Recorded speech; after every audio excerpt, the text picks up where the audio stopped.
Chères auditrices, chers auditeurs, bonjour.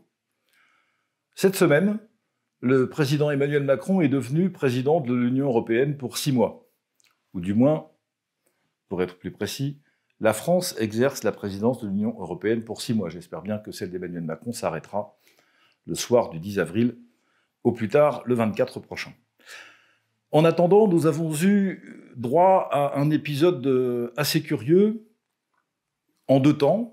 Le premier temps était celui d'une contestation assez nette, assez vive, de la part d'abord d'un certain nombre de manifestants qui ont accueilli Emmanuel Macron au Parlement à Strasbourg, et puis deuxièmement, des prises à partie assez sèches d'un certain nombre de députés européens, certains français, d'autres venant d'autres pays de l'Union, et qui ont très vivement contesté ces orientations politiques et qui sont inquiétés du fait de devoir répliquer sur le plan européen les choses qu'il avait faites depuis 4 ans et demi maintenant dans notre beau pays, la France.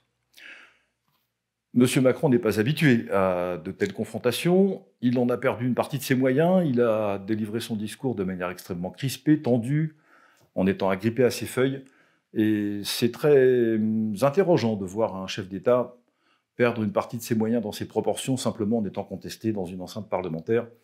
On voit bien que tout cela n'est pas tout à fait fini là non plus. Mais c'est le contenu de son discours qui m'a davantage interrogé. L'insistance qu'il a déployée sur la notion de souveraineté européenne est dangereuse, parce que la souveraineté européenne n'existe pas, qu'elle est encore un artefact, qu'elle est une espèce d'hypothèse, de rêve, d'utopie, dangereuse comme toutes les utopies, et que la seule chose qui existe en fait, c'est la souveraineté des peuples, et pas celle de l'Europe. Je ne sais pas ce qu'il nous prépare et ce qu'il est prêt à nous inventer dans ce domaine, mais tout ça me paraît extrêmement dangereux.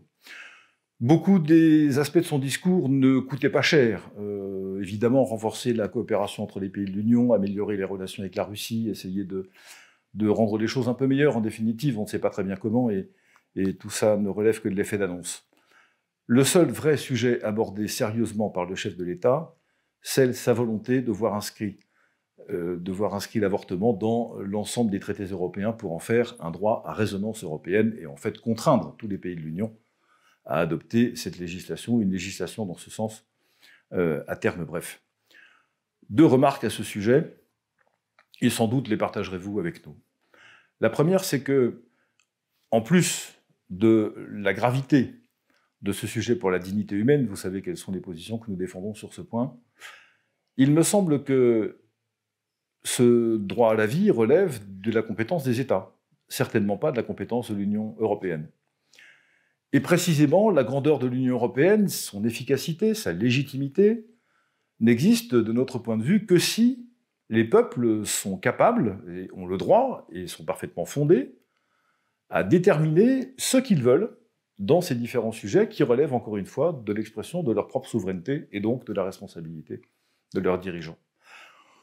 Au fond, ce discours d'Emmanuel Macron est inquiétant parce qu'il dit bien qu'il se situe dans la droite ligne des actions de la Commission européenne contre la Pologne, contre la Hongrie et d'autres États, dans la droite ligne de ce que fait l'Union européenne depuis sa construction, ou en tout cas depuis une 40aine d'années maintenant, c'est-à-dire un mépris total de ce que peuvent décider les peuples là où ils le décident, et la condamnation systématique de leurs dirigeants quand leurs dirigeants n'ont pas la bonne volonté de s'aligner systématiquement sur les grands principes européens qui, paraît-il, sont la lumière, la vérité, la beauté, et tout ce qui s'ensuit.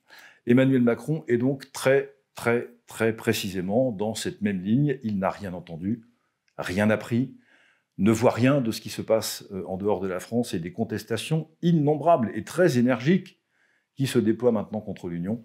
Malheureusement, ce sera au mieux une présidence pour rien, au pire une présidence qui aggravera encore notre situation.